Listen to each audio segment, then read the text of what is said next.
Assalamualaikum warahmatullahi wabarakatuh.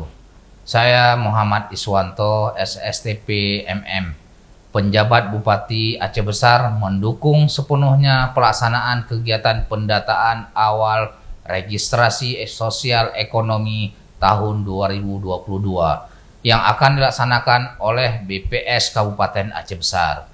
Kegiatan registrasi sosial ekonomi ini merupakan upaya pemerintah dalam mewujudkan satu data Indonesia yang membantu pemerintah pusat dan daerah dalam mewujudkan kesejahteraan sosial di Indonesia.